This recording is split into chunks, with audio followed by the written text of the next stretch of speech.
औज़ुबिल्लाहि मिनश्शैतानिर्रजीम बिस्मिल्लाहिर्रहमानिर्रहीम अस्सलातु वस्सलामु अलैका या सय्यदी या रसूलल्लाह व अला आलिका वअस्हाबिका या सय्यदी या हबीबल्लाह। जी स्टूडेंट, चैप्टर नंबर 4 इसकी रिव्यू एक्सरसाइज जो है वो हम कंप्लीट कर रहे हैं, जिसमें हमने एमसीक्यूज़ वाला क्वेश्चन और क्वेश्चन नंबर 2 जो है वो हमने कंप्लीट कर लिया हुआ है। इसके सारे पार्ट हमने सॉल्व कर लिए हैं।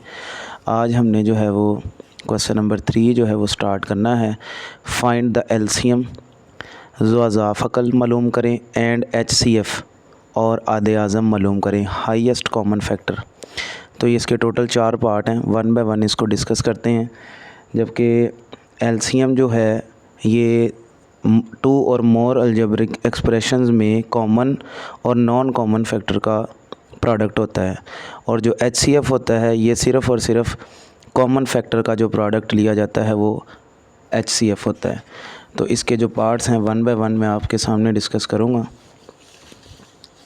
पार्ट नंबर 1 जो है इसमें हमें एक्सप्रेशन दिया हुआ है question number 3, 4x³ + 12x² comma 8x² + 16x। ठीक है, तो ये स्टूडेंट 2 अलजेब्रिक एक्सप्रेशन आपको दिए हुए हैं। पहले हम इसको फैक्टराइज़ करते हैं।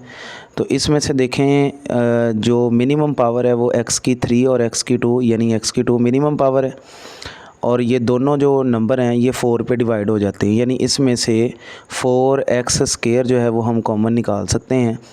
तो 4x² अगर हम यहाँ से कॉमन निकाल लें तो बाकी स्टूडेंट यहाँ पे बच जाता है x, और 4 3 = 12, यहाँ पे 3 बच जाएगा, चूँकि x² तो बाहर कॉमन आ जाएगा। ठीक है, तो ये इसके फैक्टर बन गए। x² को हम लिख सकते हैं x × x, 4 को मज़ीद हम लिख सकते हैं 2 × 2। तो नेक्स्ट अलजेब्रिक एक्सप्रेशन है वो है 8x² + 16x। ठीक है, तो इसके लिए देखेंगे इसमें मिनिमम पावर जो है वो x की 1 है, तो x की 1 हम यहाँ से कॉमन निकाल लेते हैं और साथ में 8 हम कॉमन निकाल लेते हैं, क्योंकि 8 जो है ये दोनों को डिवाइड कर देता है। तो 8 1 = 8 और 8 2 = 16। तो 8x कॉमन निकालेंगे तो बाकी x + 2 बच जाएगा। तो ये दूसरे अलजेब्रिक एक्सप्रेशन के फैक्टर बन गए।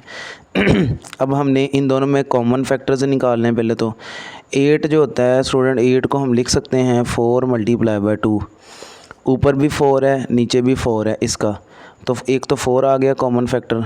ये दोनों डिफरेंट हैं, ये x² है ये x है, तो एक x कॉमन आ गया, तो ये इसके कॉमन फैक्टर आ गए। इसी तरह से नॉन कॉमन फैक्टर जो हैं वो बाकी जो बच जाएंगे, एक यहाँ से x बचेगा, 8 का यहाँ पे 2 बचेगा जो हमने 2 × 4 किया, और ये दोनों फैक्टर x + 2 और x + 3 जो है वो नॉन कॉमन पे आ जाएंगे। अब जो स्टूडेंट HCF होता है वो बेसिकली होता है product of the common factors, तो 4x इसका HCF आ जाएगा। ठीक है, और नॉन कॉमन फैक्टर के लिए हम क्या करेंगे, एलसीएम के लिए हम क्या करेंगे, एलसीएम के लिए common factor multiply by non common factor, ये सारे मल्टीप्लाई कर देंगे तो आंसर हमारे पास आ जाएगा 8x² × x + 3 x + 2।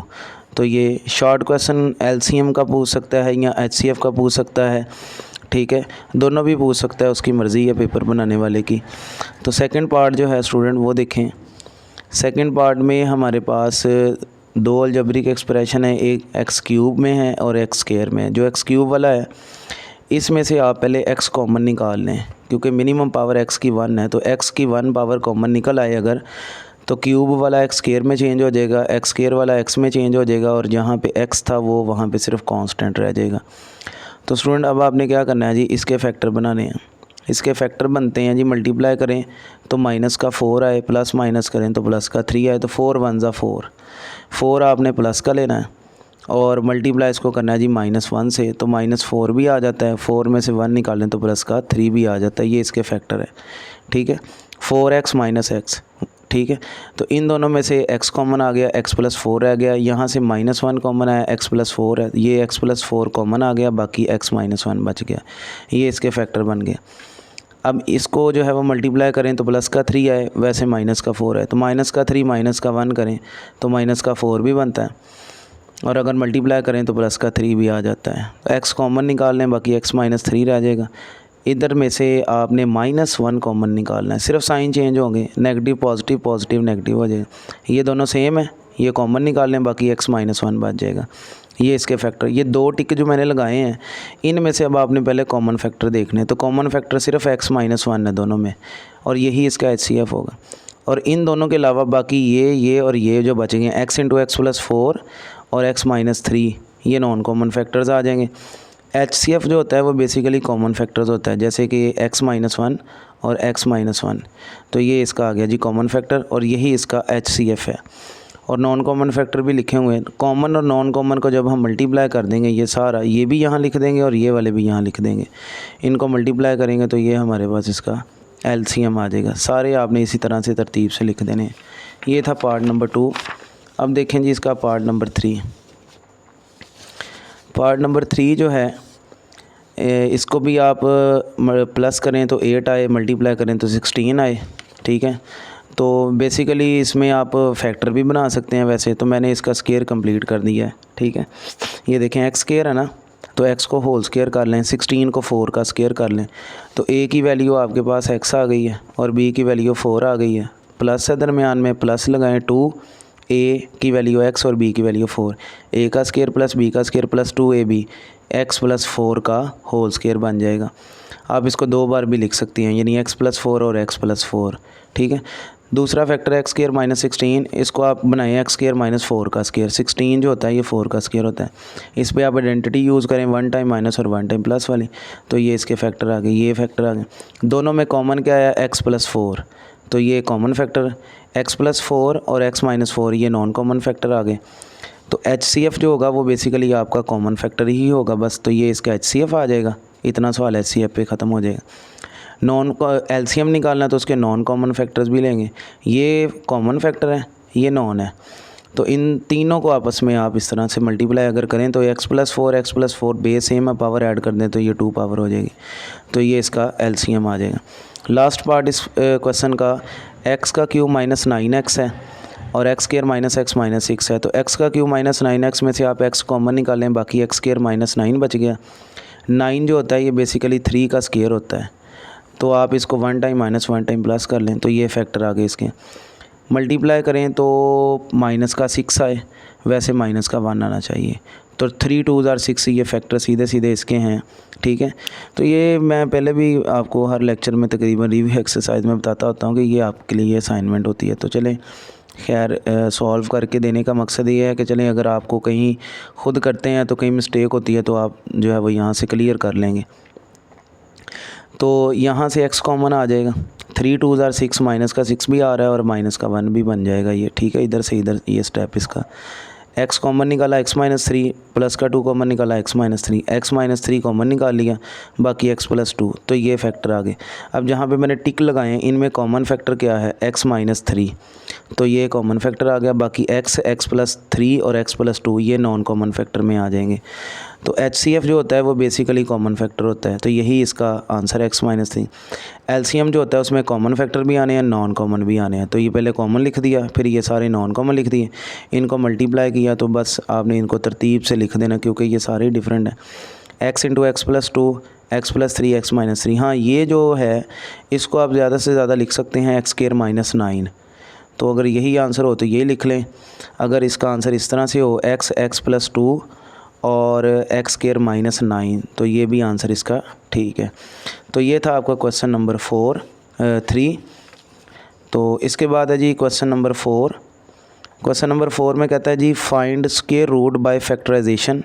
आपने स्क्वायर रूट फाइंड करना है फैक्टराइजेशन मेथड से और डिवीजन मेथड से। आपको एक एक्सप्रेशन जो है वो दिया हुआ है 16x⁴ 8x²। तो चलते हैं इसके सोल्यूशन की तरफ। तो ये पहले भी हम कर चुके हैं इस तरह के क्वेश्चंस। तो सबसे पहले मैं आपको बताऊंगा जी कि आपने स्क्वायर रूट फाइंड करना है बाय फैक्टराइजेशन मेथड से। तो ये एक्सप्रेशन है, तो 16x⁴ को हम लिख सकते हैं 4x² का होल स्क्वायर, तो ये बन जाएगा यानी फार्मूले के मुताबिक a का स्क्वायर। एंड पे +1 है तो आप 1 का होल स्क्वायर बना सकते हैं।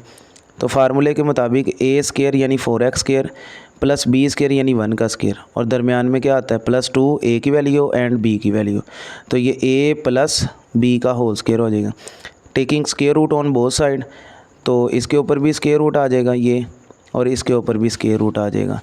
तो ये स्क्वायर रूट स्क्वायर से कैंसिल हो जाएगा, बाकी स्टूडेंट आपके पास plus minus into 4x square plus 1, ये इसका जो है वो स्क्वायर रूट आ गया बाय फैक्टराइजेशन मेथड। अब डिवीजन मेथड इसका देखें। डिवीजन मेथड में हमने क्या करना है, हमने वो एक्सप्रेशन को इस तरह से अंदर रख लेना है। यहाँ पे और यहाँ पे वो सेम नंबर लेने हैं, आपने सेम टर्म्स लेनी है कि उनको आपस में मल्टीप्लाई करें तो आपका आंसर अंदर वाली टर्म के बराबर आए। 4 4 = 16, एक्स स्क्वायर एक्स की 4, साइन चेंज कर देंगे तो ये प्लस और ये माइनस कैंसिल हो जाएगा। और मैंने बताया था कि इस टर्म के अंदर इसी टर्म को आपने प्लस करना है, तो ये टोटल बन जाएगा 4 + 4 8 एक्स स्क्वायर, ठीक है। और बाकी ये वाली टर्म्स आप नीचे ले हैं। अब ये देखें स्टूडेंट कि ये 8x स्क्वायर है, इधर भी 8x स्क्वायर है। इट मीन्स कि इसको हम 1 से मल्टीप्लाई करेंगे, +1 यहाँ भी करें और यहाँ भी +1 कर दें। जो यहाँ नंबर लेना है वही यहाँ लेना है, ये दोनों सेम होने चाहिए, मैंने जैसे आपको यहाँ पे बताया था, ठीक है। तो इस +1 को जब आप इससे मल्टीप्लाई करेंगे तो ये एज इट इज़ आ जाएगा। साइन चेंज करेंगे तो ये प्लस माइनस कैंसिल, आंसर 0। तो देखें फैक्टराइजेशन मेथड से भी 4x स्क्वायर प्लस 1 है और डिवीजन मेथड से भी आंसर सेम आएगा, मेथड चेंज है तो उसका कोई इशू नहीं। तो ये इसका आंसर वही आ गया, प्लस माइनस लगाना है साथ लाजमी आपने, ठीक है। तो इसके बाद इसका लास्ट क्वेश्चन है स्टूडेंट। लास्ट क्वेश्चन कहता है जी, Huriya is analysing the total cost of her loan modelled by the expression. आपको जो है वो टोटल कॉस्ट ऑफ लोन का जो है ना वो एक मॉडल एक्सप्रेशन दिया गया है, ठीक है। और where x is represents the number of years, जो इसमें x आ रहा है ना, c ऑफ x जो है ये नंबर ऑफ़ ईयर्स को रिप्रेजेंट करता है, सालों को यानी रिप्रेजेंट करता है। तो वो कहता है जी कि what is the optimal repayment period for Huriya loan. जो उसका जो है वो ऑप्टिमल पेमेंट पीरियड है वो लोन का हुरिया का वो कितना है, आपने वो यानी ईयर मालूम करना है, ठीक है, ऑप्टिमल पेमेंट पीरियड का। तो उसका सलूशन जो होगा, हमने जो लास्ट टाइम क्वेश्चंस किए थे उसमें हम लास्ट पे जाके जो है वो उसका लेफ़्ट हैंड साइड जो है वो 0 के इक्वल पुट करके वहाँ से उसके जो है वो रिक्वायरमेंट पूरी करते हैं। तो ये भी क्वेश्चन कुछ उसी तरह से ही है, ये मैंने स्टेटमेंट भी सारी लिखी हुई है। हुरिया is analysing the total cost of her loan model by the expression where x is the number of the year. X जो है वो नंबर ऑफ़ द ईयर को रिप्रेजेंट कर रहा है और आपने एक्स ही यहाँ से बेसिकली फाइंड करना है, और ठीक है, और वो बेसिकली ईयर ही होगा। तो find the optimal repayment period for Huriya loan. तो उसके लिए जब आपने ये ऑप्टिमल पेमेंट निकालनी है, इसकी ऑप्टिमल रीपेमेंट पीरियड निकालना, तो उसके लिए आपने ना इसको इस एक्सप्रेशन को लेफ़्ट हैंड साइड को 0 के बराबर रखना है। तो पहले तो सिंपल आप इसको फैक्टराइज़ करें ना, जैसे फैक्टर बनाते हैं हम, मल्टीप्लाई करें तो 15 आए, प्लस माइनस करें तो माइनस का 8 आए। तो 5 3 = 15, माइनस का 5 माइनस का 3, मल्टीप्लाई करें तो प्लस का 15 आता है, ऐड करें तो माइनस का 8 आता है। x कॉमन आ गया, x - 5, -3 कॉमन आया, x - 5, x - 5 कॉमन आ गया, x - 3 बच गया। तो ये इसके फैक्टर बन गए। तो वही बात मैंने यहाँ लिखी है, to find the optimal repayment period we will find the minimum cost it possible. ये तभी मुमकिन है when c of x is equal to 0, जब हम लेफ़्ट हैंड साइड को 0 के बराबर रखते हैं। तो लेफ़्ट हैंड साइड जब हमने c ऑफ x की जगह 0 लिया तो x - 5 को भी 0 के बराबर रख लिया, x - 3 को भी 0 के बराबर रख लिया, दोनों फैक्टर्स को 0 के बराबर रख लेना। माइनस का 3 इधर आके प्लस हो जाएगा, ये माइनस का 5 इधर आके प्लस हो जाएगा। तो 3 and 5 ईयर्स यानी इसका जो है वो बनता है। दस ऑप्टिमल रीपेमेंट पीरियड इज़, उसका जो ऑप्टिमल रीपेमेंट पीरियड है वो कितना है जी, 3 साल है या 5 साल है, दोनों में से एक है। तो ये जी आपका चैप्टर नंबर 4 अल्हम्दुलिल्लाह मुकम्मल हो गया, हर लिहाज से रिव्यू एक्सरसाइज भी आपकी कंप्लीट हो गई। उम्मीद करता हूँ आपको पूरे लेक्चर की समझ आई होगी, पूरे चैप्टर की समझ आई होगी। फिर भी अगर किसी भी लेक्चर में, लेक्चर के क्वेश्चन में, क्वेश्चन के पार्ट में कोई भी मसला हो, कोई कन्फ्यूजन हो, कमेंट्स करें, इंशाल्लाह आपकी जो है वो इस्लाह की जाएगी। और अपना ख्याल रखिएगा, दुआ में याद रखिएगा। अल्लाह हाफिज़।